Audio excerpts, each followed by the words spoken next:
నమస్తే. జేహో సక్సెస్ మంత్ర కార్యక్రమానికి స్వాగతం. ఇవాల్టి జేహో సక్సెస్ మంత్ర కార్యక్రమానికి సైకాలజిస్ట్, మోటివేషనల్ స్పీకర్ డాక్టర్ కవిత గారు వచ్చారు. మరి ఏ టాపిక్ గురించి మాట్లాడుతున్నారో వారిని అడిగి తెలుసుకుందాం. నమస్తే కవిత గారు. నమస్తే అండి. సో మరి ఈరోజు మా వ్యూవర్స్కి ఏ టాపిక్ గురించి వివరించబోతున్నారు? కుటుంబము, కుటుంబ సభ్యుల మధ్య సత్సంబంధాలు, హెల్దీ ఫ్యామిలీ రిలేషన్షిప్స్ అనే టాపిక్ పైన నేను మాట్లాడతానండి ఈరోజు.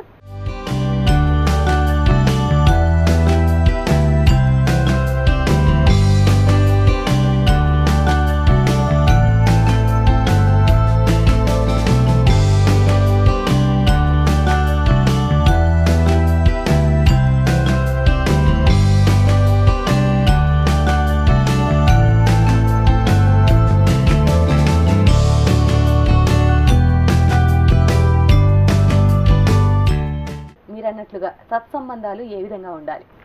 ఫస్ట్ కుటుంబ సభ్యుల మధ్య సత్సంబంధాలు ఎలా ఉండాలి అని చూసే ముందు అసలు కుటుంబం యొక్క ప్రాముఖ్యత ఏంటి, ఒక మెరుగైన ఆరోగ్యకరమైన సమాజం మనం చూడాలి అంటే ఆ సమాజంలోని కుటుంబాలన్నీ కూడా ఆరోగ్యకరంగా ఉండాలి, హెల్దీగా ఉండాలి. హెల్దీగా in the means of mentally, physically, socially, economically, spiritually. So ఒక ఆరోగ్యకరమైన కుటుంబం, family is the building blocks of the society. Families are the building blocks of the society. So తద్వారా ఒక సమాజం, మెరుగైన సమాజం ఉంటే ఆ ప్రాంతం, తద్వారా ఒక దేశం కూడా ఆరోగ్యకరంగా తయారవుతుంది. అంటే ఒక డెవలప్డ్ కంట్రీ, మన భారతదేశాన్ని కూడా ఒక డెవలప్డ్ కంట్రీగా మనం ప్రపంచ దేశాల్లో తల ఎత్తుకునేలాగా చేయగలుగుతాం. సో ఇక్కడ ఫ్యామిలీ అనేది ఒక బిల్డింగ్ బ్లాక్ అన్నమాట. సో ఈ ఫ్యామిలీలో ఉన్న ఫ్యామిలీ మెంబర్స్ మధ్య ఉన్న రిలేషన్షిప్స్ ఎలా ఉండాలి? ఫ్యామిలీ అంటే ఓన్లీ ఫాదర్, మదర్, వాళ్ళ పిల్లలే కాకుండా వాళ్ళ రిలేటివ్స్, కజిన్స్ అందరూ, అంటే ఒక ఫ్యామిలీ టుగెదర్నెస్. అంటే ఏ విధంగా ఫ్యామిలీలో రిలేషన్ని డెవలప్ చేయగలుగుతారు, ఎవరు చేస్తారు? Parents. First of all family అనగానే అందులో మొదట వచ్చేది భార్య భర్త. సో మరి ఈ భార్య భర్తల మధ్య రిలేషన్ ఏ విధంగా ఉండాలి? Wife and husband, they are like the pillars of the family. So ఎక్కువగా అంటే హస్బెండ్ ఫైనాన్షియల్గా సంపాదిస్తారు, అంటే సపోర్టింగ్ అనేది మేజర్ రోల్ ఫాదర్. అంటే మనది పితృస్వామ్య వ్యవస్థలో మనం ఉన్నాం. But నౌడేస్ every women is also earning the money. సమాజంలో ఇంకాస్త మెరుగైన జీవితం గడపడానికి కావచ్చు ఇద్దరు సంపాదిస్తున్నారు. మరి ఇద్దరు సంపాదించినప్పుడు ఎలా బ్యాలెన్స్ చేసుకోవాలి? ఒక బయట ప్రొఫెషనల్ లైఫ్ని బ్యాలెన్స్ ఎలా ఫుల్ఫిల్ చేసుకోగలగాలి అన్నప్పుడు ఫస్ట్ ఫ్యామిలీ లైఫ్ని ఎలా బ్యాలెన్స్ చేసుకోగలగాలి అనేది ఇద్దరిపైన బాధ్యత ఉంటుంది. సో ఇద్దరు షేర్ చేసుకోవాలి. ఫస్ట్ లవ్ అనేది it is not at all a noun అండి, ఇట్ ఈస్ ఎ వర్బ్. అంటే నాకు ప్రేమ ఉంది, మా ఆవిడ అంటే చాలా ప్రేమ, మా హస్బెండ్ అంటే చాలా ప్రేమ అని గిఫ్ట్లు కొనించుకోవడం వరకే కాదు. రియల్గా ఒక ప్రాక్టికల్గా ఒక కష్టం వచ్చినప్పుడు, ఇంట్లో ఒక ప్రాబ్లమ్ని ఫేస్ చేసినప్పుడు ఏ విధంగా సపోర్ట్ ఇచ్చుకుంటున్నారు, ఏ విధంగా ఎంకరేజ్ చేసుకుంటున్నారు, ఏ విధంగా ఆ ప్రాబ్లమ్ని సాల్వ్ చేసుకుంటున్నారు అనేది చాలా ఇంపార్టెంట్. సో మనం చాలా సందర్భాల్లో ఒక ప్రేమగా ఉన్నంతవరకు, హ్యాపీగా ఉన్నంతవరకు, డబ్బులు బాగా ఉన్నంతవరకు, అంటే when things are going smooth అప్పుడు బాగుంటుంది ఇద్దరి మధ్య లవ్ అండ్ ఎఫెక్షన్. బట్ ఒక ప్రాబ్లం ఎరైజ్ అయింది అనుకోండి, అప్పుడు స్టార్ట్ అవుతుంది నీ వల్లే అంటే నీ వల్లే నిందించుకోవడం, కంప్లైనింగ్ వచ్చేస్తుంది, క్రిటిసైజింగ్ వస్తుంది. సో ఎప్పుడు ప్రాబ్లం వచ్చినప్పుడు ప్రాబ్లమ్ని అటాక్ చేద్దాం, కానీ మనం ఏం చేస్తుంటాం చాలా సందర్భాల్లో పర్సన్ని అటాక్ చేస్తుంటాం కదా. సో మీ వల్లే వచ్చి నేను చెప్తే విన్నావా, చూసావు కదా ఎట్లయిందో చూడు, సహన శక్తి అంటాం. అది ఉంటే ఫ్యామిలీ ఒక స్మూత్గా రన్ అయ్యే అవకాశం ఉంటుంది. కానీ మనం స్ట్రెస్కి గురయ్యి, ఒత్తిడికి గురయ్యి దీన్ని కోల్పోతున్నాం. ఇది కావాలి అంటే లవ్, చెప్పాను కదా, it's a verb, action word అన్నమాట. మన చేతల్లో చూపించగలగాలి, మాటల్లో కాదు. చేతల్లో కనుక మన ప్రేమని వ్యక్తపరచడం కనుక మనం అలవర్చుకుంటే ప్రతి ఒక్కరేమో మనం చూసి మన పిల్లలు కదా, తద్వారా ఒక హెల్దీ ఫ్యామిలీ బిల్డ్ అవుతుంది. పేరెంట్స్ పిల్లల్ని ఏ విధంగా పెంచాలి, ఎటువంటి విలువలతో పెంచాలి? ఈ రోజుల్లో పేరెంట్స్ ఎలా అంటున్నారంటే ఎవ్రీథింగ్ స్పూన్ ఫీడింగ్. సో అన్నీ అమర్చడం, అంటే పిల్లల కోసమే కష్టపడుతున్నాం, పిల్లల కోసమే సంపాదిస్తున్నాం. ఎస్, సో ఆ సంపాదించిన డబ్బుని పిల్లలకి లగ్జూరియస్గా స్పెండ్ చేస్తున్నాం. ఐమాక్స్లో మూవీ చూసేస్తాం, ఐమాక్స్లో ఇంటి అక్కడే అన్నీ బాగా, తర్వాత మూవీ చూసి రెస్టారెంట్కి వెళ్ళి, అది కూడా ఒక పెద్ద రెస్టారెంట్లో తినేసి స్పెండ్ చేసి, అంటే అలా ఖర్చు పెట్టేయడం అనేది ఒకటి ఇన్వాలంటరీగా నేర్పిస్తూ, అండ్ పిల్లలకు కావాల్సిన ప్రతి విషయాన్ని అమర్చడం, స్పూన్ ఫీడింగ్ చేస్తున్నాం. ఒక డిపెండెన్సీ కంప్లీట్, ఒక ఫాదర్ కానీ మదర్ కానీ వాళ్ళకి అసిస్ట్ చేయకపోతే ఏది నేర్చుకోలేదు, ఏది తమంతట తాము చేసుకోలేనంతగా డిపెండెంట్గా మనం తయారు చేస్తున్నాం, స్పూన్ ఫీడింగ్ చేస్తున్నాం. ఏమంటే దానికి ఒక ముసుగు, మా పిల్లలంటే మాకు చాలా ప్రేమ. ఎస్, సో ఒక టఫ్ సిచ్యువేషన్, వాడు జీవితంలో ఓటమిని ఎదుర్కోగలిగేలా, కష్టాన్ని ఎదుర్కోగలిగేలా అడ్జస్ట్మెంట్ అనేది మనం నేర్పించట్లేదు. సో ఆ సర్దుబాటు చేసుకోలేకపోవడం వల్ల ఏం జరుగుతుంది, స్ట్రెస్ వస్తుంది. స్ట్రెస్ కారణంగా మొత్తం లైఫ్ అంతా డిస్టర్బెన్స్ అయ్యే అవకాశం ఉంటుంది. సో ఆ అడ్జస్ట్మెంట్ నేర్పించాలి. ఒక యూనిఫామ్ది ఒక బటన్ ఊడిపోతే మదరే రావాలి, మదరే కుట్టాలి. అమ్మ వచ్చి కుట్టేదాకా వెయిట్ చేస్తుంటారు. అది మనం నేర్పించలేము ఆ పిల్లలకి. పైగా ఇంకా అబ్బాయిలన్నా కాస్త ఈ రోజుల్లో చేస్తున్నారు, కానీ అమ్మాయిలు అయితే ఇంకా అసలే చేయట్లేదండి. అంటే పిల్లలకి నేర్పించట్లేదు. రేపు పొద్దున వాళ్ళకి రేపు పెళ్ళి తర్వాత ఆఫ్టర్ మ్యారీడ్ లైఫ్ వాళ్ళ అత్తగారింట్లో ఎలా మూవ్ అవ్వాలి, ఎలా చూసుకోవాలి, సో అవన్నీ నేర్పిస్తే అక్కడ స్ట్రెస్ ఉండదు కదా. కానీ మనం ఏం చేస్తుంటాం, నేను అన్నీ అమర్చుతున్నాను, out of my love and affection everything I'm arranging everything అనుకుంటూ ఉంటాం. బట్ అలా కాకుండా డిపెండెన్సీని తగ్గిద్దాం. వాళ్ళని ఇండిపెండెంట్గా తయారు చేసినట్లయితే, టఫ్గా పెంచినట్లయితే, some times we have to be tough. So ఆ టఫ్గా అంటే కాస్త డిసిప్లిన్గా పెంచినట్లయితే, లవ్తో పాటు డిసిప్లిన్, ఇవి రెండు కనుక మనం అలవరుస్తూ వాళ్ళకి నేర్పిస్తూ ట్రైన్ చేసినట్లయితే లైఫ్లో ఎదురయ్యే టఫ్ కండిషన్స్ని వాళ్ళు హ్యాపీగా ఫేస్ చేయగలుగుతారు. అంతే కదండి. సో అది చేయాలి అంటే మనం కాస్త కటువుగా పేరెంట్ ఉండాల్సిన సందర్భాలు కూడా ఉంటాయి. అండ్ ఈ కటువుని వాళ్ళకి పిల్లలకి అర్థం చేయించాలి. సో ఎందుకు నేను కటువుగా ఉంటున్నాను, ఎందుకు డిసిప్లిన్గా నిన్ను పెంచుతున్నాను అంటే కంప్లీట్ సెట్ ఆఫ్ రూల్స్ పెట్టేసి నువ్వు ఇలాగే ఉండాలి అన్న దానికన్నా ఫ్రెండ్లీగా వాళ్ళకి తెలియజేస్తూ, ఫ్రెండ్లీగా నేర్పిస్తూ, వాట్ ఈజ్ వాట్, లైఫ్లో ఎలాంటి సిచ్యువేషన్స్ నువ్వు ఫేస్ చేస్తావు, వాటిని నువ్వు ఎలా ఎదుర్కోవాలి, ఫెయిల్యూర్ని ఎలా యాక్సెప్ట్ చేయాలి, ఫెయిల్యూర్ని ఎలా ఓవర్కమ్ కావాలి, ఇలాంటివన్నీ కూడా పేరెంట్స్ నేర్పించినట్లయితే ఒక యాంటీ సోషల్ ఎలిమెంట్ అనేవాడు ఉండడండి. నిర్భయ లాంటి కేసెస్ని మనం చూడం. స్ట్రాంగ్ ఫ్యామిలీ అసలు ఎలా ఉండాలి, ప్రాబ్లం అటాక్ అయినప్పుడు ఆ ప్రాబ్లమ్ని ఎలా ఫేస్ చేయాలి అన్నది ఫ్యామిలీ మెంబర్స్ అంతా కలిసి కూర్చొని వాళ్ళ పిల్లల్ని ఎలా తయారు చేయాలంటే వాళ్ళ ఫ్యామిలీకి కావాల్సిన డెసిషన్ని కూడా ఇన్వాల్వ్ చేసుకోగలిగేలాగా, నాన్న మనకి ప్రాబ్లం వచ్చింది, మన ఫ్యామిలీకి ఈ సమస్య వచ్చింది, దీని నుంచి మనం బయటపడాలంటే ఎలా మనం ఓవర్కమ్ కావాలి, నువ్వేమైనా సజెషన్ ఇస్తావా, వాటిని అంత మెచ్యూర్డ్గా తయారు చేయగలగాలి పేరెంట్స్. నువ్వు చిన్నపిల్లోడివి నీకేం తెలియదు అని చాలాసార్లు కసురుకుంటూ ఉంటుంటారు పేరెంట్స్. సో అలా కాకుండా ఇక్కడ మళ్ళీ మీకు ఇంకొక స్ట్రాంగ్ ఫ్యామిలీ బిల్డప్ చేయడంలో ఒక స్టోరీ చెప్తానండి. వుడెన్ బౌల్ స్టోరీ నేను ఎక్కువగా చెప్తూ ఉంటారు దాదాపు నా ప్రోగ్రామ్స్లో. వుడెన్ బౌల్ స్టోరీ ఆ స్టోరీలో ఎంత బ్యూటిఫుల్ స్టోరీ అంటే, ఒక వైఫ్ అండ్ హస్బెండ్, వాళ్ళ బాబు 5 years బాబు, వాళ్ళ ఇంటికి వాళ్ళ నానమ్మ చనిపోతే తాతయ్య వీళ్ళతో ఉండిపోవడానికి వచ్చేస్తారనమాట. సో ఆవిడకి హస్బెండ్ అన్న బాబన్నా చాలా ప్రేమ. బట్ వాళ్ళ ప్రైవసీకి భంగంగా డిస్టర్బెన్స్ అయ్యాడు వాళ్ళ మామగారు అని చెప్పేసి ఆయన అంటే చాలా అసహనం అనమాట, చాలా కోపం ఆవిడకి. ఈ బాబుకేమో తాతయ్యతో చాలా టైం స్పెండ్ చేయాలి, తాతయ్యతో కబుర్లు చెప్పుకోవాలి, కథలు చెప్పుకోవాలి. కానీ అమ్మ ఏంటో మరి వాడికి అర్థం కాదు, వాడి 5 years మనసుకి ఏంటి తాతయ్యతో సరిగా ఉండనీయట్లేదు ఏంటి అమ్మ, అడగలేడు అమ్మని. సో ఒకరోజు ఆ క్రమంలో వాళ్ళ ఇంట్లో పండగ వస్తే పాయసం చేస్తుంది ఆవిడ. సో సో పాయసం చేసి అందరూ తింటారు, ఇంకా ఈయనని అసలు పెట్టదన్నమాట, మర్చిపోతుంది వాళ్ళ మామయ్యకి. ఈయనకేమో పాయసం అంటే చాలా ఇష్టం, వాళ్ళ వైఫ్ చాలా బ్రహ్మాండంగా పాయసం చేసేది, ఎప్పుడెప్పుడు కోడలు పాయసం పెడుతుందా నేను తింటానా అని చూస్తూ ఉంటాడు. బట్ ఆవిడ పెట్టదు. వాళ్ళంతా తినేసి రూమ్స్లోకి వెళ్ళిపోతారు, బాబును ఆవిడ.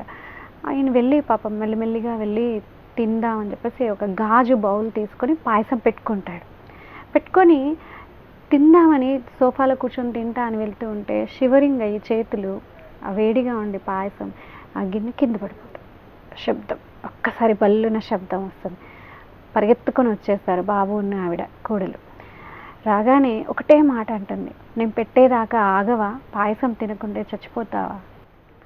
ఆయనకి అసలు ఎలా రియాక్ట్ అవ్వాలో కూడా చాలా బాధ, అసలు చాలా అంటే చాలా బాధేస్తుంది. ఆ బాబుకి అర్థం కాదు, తాతయ్య బాధను చూడలేకపోతాడు. ఏంటి అమ్మ ఎందుకు ఇలా ఉంటుంది, నా తాతయ్యతో ఎందుకు ఇలా ప్రవర్తిస్తుంది అమ్మ. సో వాడు ఇమీడియట్గా రూమ్లోకి వెళ్ళిపోతాడు. వాళ్ళ మదర్కి డౌట్ వస్తుంది, ఏంటి బాబు ఏం చేస్తున్నాడు. లోపలికి వెళ్ళేటప్పటికి వాడు ఒక చెక్కని కూరగాయలు కోసే కత్తితో చెక్కుతూ ఉంటాడు.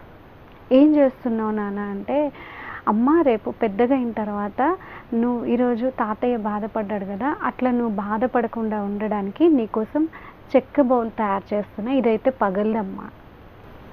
చూడండి ఎంత టచింగ్ స్టోరీ కదా. అంటే what we are teaching to our child. మనం ఇండైరెక్ట్గా వాడికి రేపొద్దున మా అమ్మని నేను ఇలా ట్రీట్ చేయాలి అన్న విషయాన్ని నేర్పిస్తున్నారు కదా. సో హెల్దీ ఫ్యామిలీ రిలేషన్స్ అంటే నేను సెల్ఫిష్నెస్ ఎక్కువగా అయిపోయిందండి ఈ రోజుల్లో.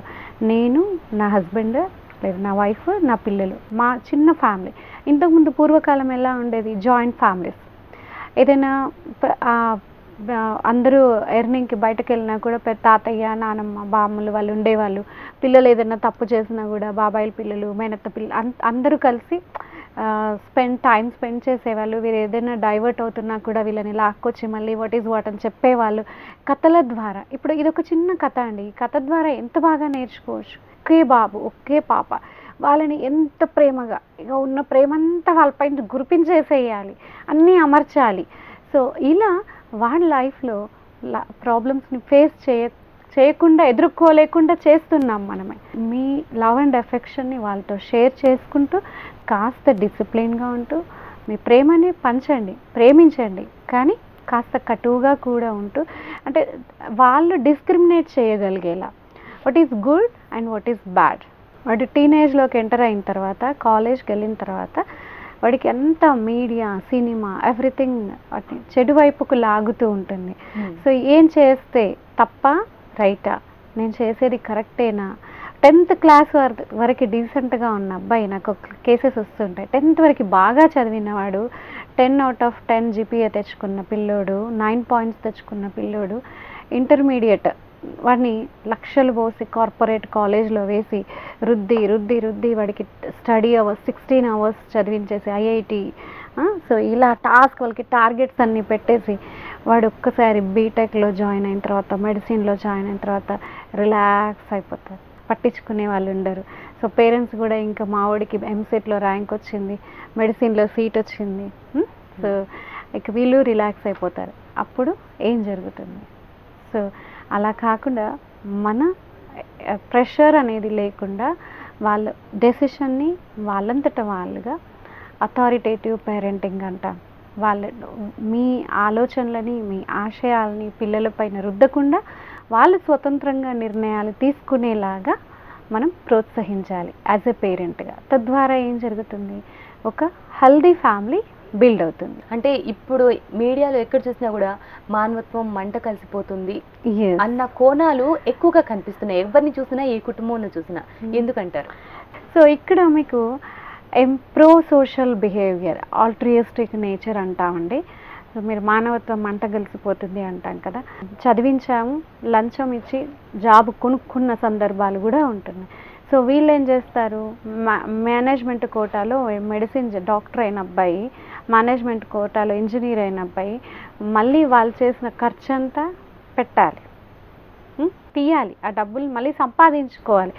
అంటే ఒక రకంగా చెప్పాలంటే వాల్యూస్ అనేవి లేవు, మానవత్వం అనేది లేదు, దోచుకోవడమే దోచుకోవడం లాగా అయిపోతుంది. ఎక్కడ ఎంత దొరికితే అంత అన్నట్లుగా తయారవుతుంది సొసైటీ. సో వ్యవస్థ అలా మారిపోతుంది, వాల్యూస్ అనేవి లేకుండా అయిపోతుంది. ఇప్పుడు ఒక ఎంపతి అంటామండి మనం, sympathy and empathy. So sympathy అంటే సానుభూతి, అయ్యో అయ్యో పాపం యాక్సిడెంట్ అయిందండి, అయ్యో అయ్యో అయ్యో అయ్యో అందరూ అంట, అయ్యో ఎంత బ్లడ్ పోతుందండి, కొట్టుకుంటున్నాడండి.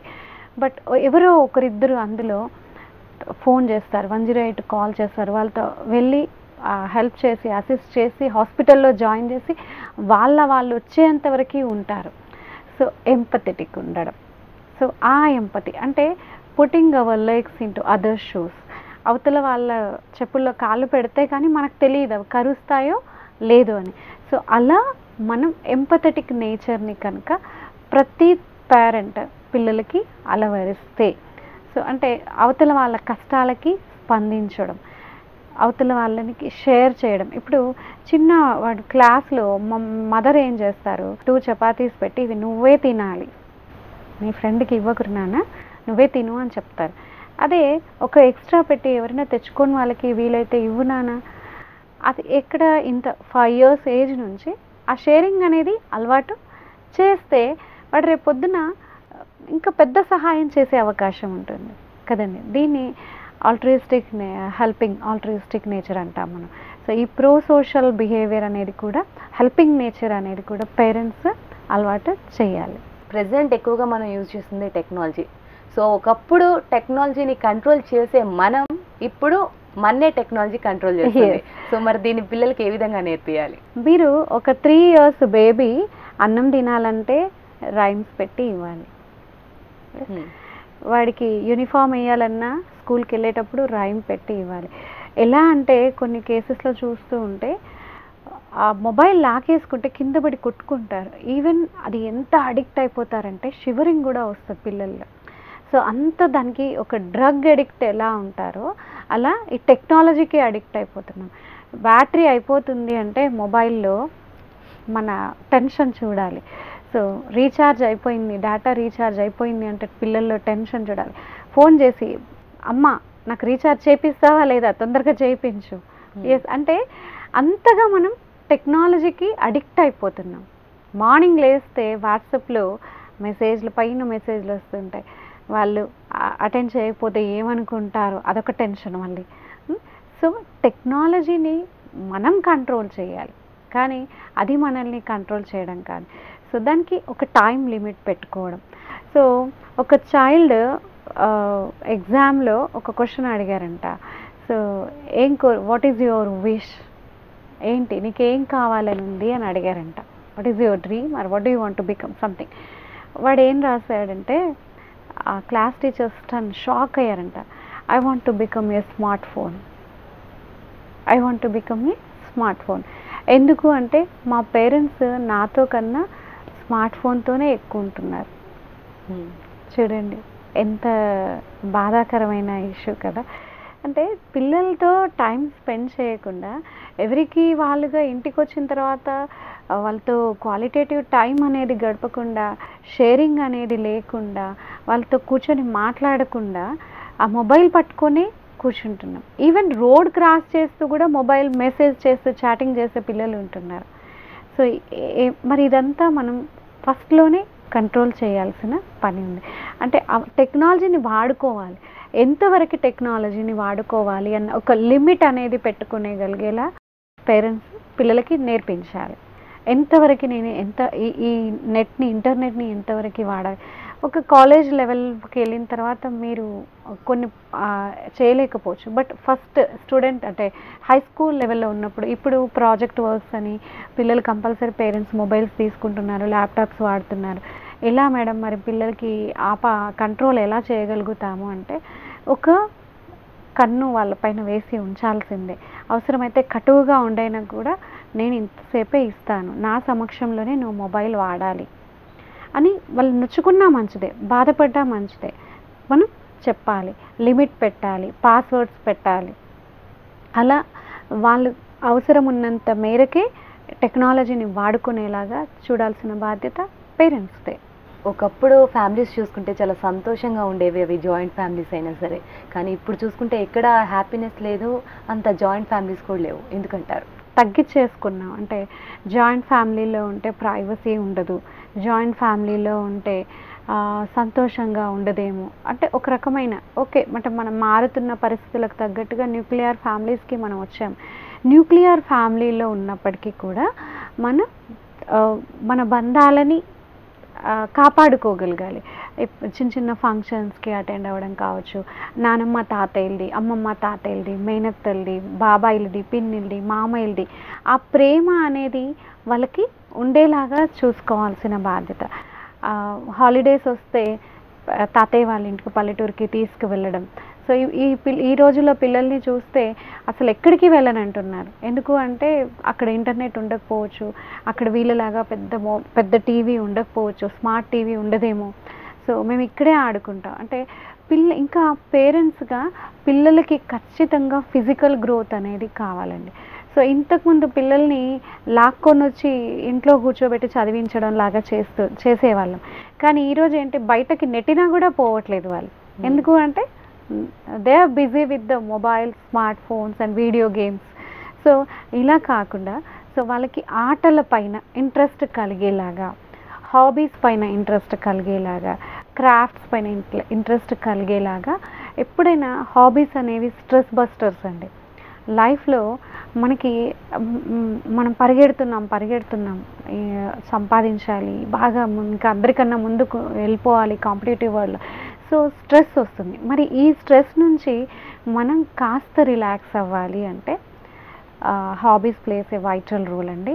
అండ్ ఆ తర్వాత అండ్ ఫ్యామిలీలో ఇంకా ఫిజికల్ హెల్త్ మనం కాపాడుకోవాలి అంటే we have to give the importance to yoga, exercises and meditation, walking. Physical ఫిట్నెస్కి మనం ఇంపార్టెన్స్ ఇవ్వాలి. సో పేరెంట్స్ వాళ్ళు పాటిస్తే పిల్లలు నేర్చేసుకుంటారు. సో ఆ ఫిజికల్ ఫిట్నెస్ని అలవరుస్తూ and mental health, psychological wellbeing అనేది కూడా చాలా అవసరం ఒక స్ట్రాంగ్ ఫ్యామిలీకి. అండ్ ఇంకొకటి సోషల్ డెవలప్మెంట్, అంటే పీర్ గ్రూప్ కావచ్చు, నైబర్ కావచ్చు, సొసైటీలో జరుగుతున్న దానికి స్పందించడం కావచ్చు. దీన్ని ఇంతకుముందు మనం చెప్పుకున్నాం కదా, pro social behaviour, altruistic nature. So దానిని కూడా పేరెంట్స్గా మనం నేర్పించాల్సిన బాధ్యత. And last but not least ఏంటంటే స్పిరిచువల్ గ్రోత్ అండి. సో స్పిరిచువల్ గ్రోత్ ఇది చాలా పెద్ద కాన్సెప్ట్. స్పిరిచువాలిటీ అంటే ఆధ్యాత్మికత అని మనం అంటాం కదా. సో దేవుడు మనకి మానవ సేవయే మాధవ సేవ అన్న కోట్ ఉంది కదా. సో నాలో దేవుడు ఉన్నాడు, అందరిలో దేవుడు ఉన్నాడు. సో మనం ప్రతి ఒక్కరిని మనలాగా చూడగలిగితే ఒక కట్టిన బ్రిడ్జ్ కూలిపోదు, వేసిన రోడ్డు 4 రోజులకే పాడైపోదు. సో అంటే మనం చేసే పనిని, అంటే ప్రతి పనిని కూడా బాధ్యతతో చేయడం అనేది పిల్లలకి నేర్పించాలి. ఇంకా గీతాలో ఒక శ్లోకం ఉంటుందండి, అద్భుతమైన శ్లోకం. కర్మణ్యేవాధికారస్తే మా ఫలేషు కదాచన మా కర్మ ఫలహేతుర్భ్యో మాతే సంవత్స కర్మని. అంటే పిల్లలకి వర్క్ చేయడం వరకే, అంటే నీ బాధ్యతని నిర్వర్తించడం వరకే నీ పని. దాని యొక్క ఫలితాన్ని నువ్వు ఆలోచించకు. ఫలితం గురించి ఆలోచించినప్పుడు ఏం జరుగుతుంది? స్ట్రెస్ అండ్ హ్యాపీగా ఉండలేము, మనం సంతోషంగా ఉండలేము, బాధ. అంటే ఆ టెన్షన్లో మనం చేయాల్సిన వర్క్ని కూడా మనం చేయలేము. సో వర్క్ చేయడం వరకు నీ పనిని ది బెస్ట్ చేయడం, strive for the excellence, not for the perfectionism. So no one is perfect in this world. పిల్లలకి నేర్పించాల్సింది అదే. సో పర్ఫెక్ట్ కావాలి, mister perfect or miss perfect, missus perfect అని మనం తాపత్రయపడ్డంతసేపు స్ట్రెస్ ఉంటుంది. అలా కాకుండా వర్క్ ఎంజాయ్ చేయడం కనుక మనం పిల్లలకి నేర్పించినట్లయితే ఆ లైఫ్ని బ్యూటిఫుల్గా ఎంజాయ్ చేయగలుగుతారు without any stress. Right. Thank you so much Kavitha గారు. సో ఎలా ఉండాలి, కుటుంబం ఉంటే ఎలా ఉండాలో చాలా చక్కగా తెలియజేశారు. Thank you so much. Okay అండి.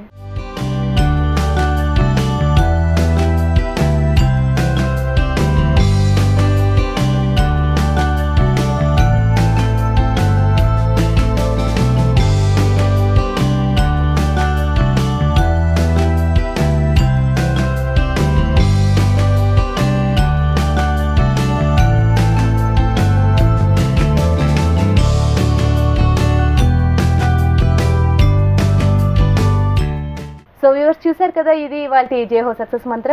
నమస్తే.